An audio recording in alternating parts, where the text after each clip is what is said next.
ശിവൻകുട്ടി വ്യക്തിപരമായി ഒരു സ്റ്റാൻഡ് എടുത്തു, അദ്ദേഹം നല്ല പ്രസ്താവന കൊടുത്തു, അതൊക്കെ ശരി. പക്ഷെ ആത്യന്തികമായി നോക്കിയാൽ കുട്ടികളെ പഠിപ്പ് നിർത്തേണ്ടി വന്നു കേരളത്തിൽ. അതിന് ഉത്തരവാദിത്വം ഗവൺമെന്റിന് ഉണ്ടല്ലോ. കുട്ടി ഇനി വേറെ സ്കൂൾ നോക്കണം. ഇടതുപക്ഷം ഭരിക്കുമ്പോൾ കുട്ടിക്ക് പഠിപ്പ് നിർത്തേണ്ടി വന്നു, അതല്ലേ വസ്തുത.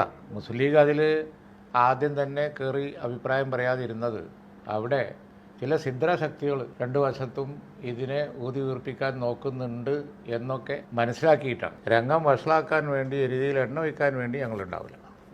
അതാണ് ഞങ്ങളത് നോക്കിയത്. ആത്യന്തികമായി അവിടെ വർഗീയ സാഹചര്യം കരുതിക്കൂട്ടി ഉണ്ടാക്കാൻ നോക്കുന്നവരാണ് ഇതിൻ്റെ പുറകിൽ. പ്രധാന രാഷ്ട്രീയ പാർട്ടികളെ അങ്ങ് മാറ്റി നിർത്തി ചില ശക്തികൾ, അവരാണ് ഈ സ്കൂൾ മാനേജ്മെൻറ്റിൻ്റെ പിറകിലുള്ളതും അതുപോലെ തന്നെ ഇതിന് എതിരെ പ്രവർത്തിക്കുന്ന, രംഗം വഷളാക്കാൻ നോക്കുന്നവരും എന്നുള്ള ആരോപണമുണ്ട്. അതുകൊണ്ടാണ് ലീഗിനെ പോലെയുള്ള പാർട്ടികളൊക്കെ ഒന്ന് സംയമനം പാലിച്ച് നിരീക്ഷിച്ചത്. ഇത്തരം വിഭാഗീയ പ്രവർത്തനങ്ങൾ കേരളത്തിൽ വിജയിക്കുന്നത് അതാണ് പ്രധാനം. സാധാരണഗതിയിൽ ഇത്തരം വിഭാഗീയ പ്രവർത്തനങ്ങൾ വിജയിക്കാറില്ല. വിജയിക്കുന്നത് മോശമാണ്. അസഹിഷ്ണുതയുടെ ഒരു വലിയ ഉദാഹരണമായിപ്പോയി അത്. കാരണം നമ്മൾ ഈ ഛത്തീസ്ഗഡിലും അതുപോലെ തന്നെ ബാക്കി സ്ഥലങ്ങളിലും ഒക്കെ കാര്യങ്ങൾ പറയുമ്പോൾ നമ്മുടെ സംസ്ഥാനത്ത് തന്നെ ഇങ്ങനൊരു അസഹിഷ്ണുതയുടെ ഒരു വലിയ ഉദാഹരണം ഉണ്ടായത് കേരളത്തിൽ തന്നെ വളരെ വളരെ അപമാനകരമായിപ്പോയി. ഇത് ഇന്നൊരു വിഭാഗം തുടങ്ങിയാൽ നാളെ വേറെ വിഭാഗം തുടങ്ങും. അതാത് വിഭാഗങ്ങൾക്ക് മറ്റുള്ളവരുടെ വേഷം കാര്യവും മറ്റും മറിച്ചും പറ്റും. ഇതൊക്കെ ഒരു ഗിവ് ആൻഡ് ടേക്കിൽ പോകുന്ന കാര്യങ്ങളാണ്. അപ്പോൾ അതുകൊണ്ട് ഈ പള്ളുരുത്തി സ്കൂളിൽ സംഭവിച്ച കാര്യങ്ങൾ വളരെ വളരെ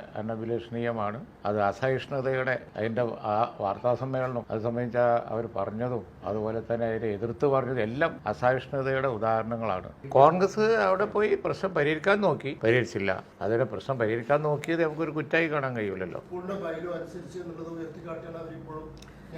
ഇതൊക്കെ ഒരു ഗിവ് ആൻഡ് ടേക്കിൽ നടക്കേണ്ടതല്ലേ. യൂണിഫോം ഉണ്ടെങ്കിൽ യൂണിഫോമിന് അനുസരിച്ച് തന്നെ ഒരു ചെറിയ തലപ്പാവ് അണിഞ്ഞാൽ എന്ത് പറ്റാനാണ്? പറയുന്ന അധ്യാപിക മുഴുവൻ തലപ്പാവ് അണിഞ്ഞിട്ടാണല്ലോ പറയുന്നത്. അതെങ്കിലും ഓർക്കണ്ടേ.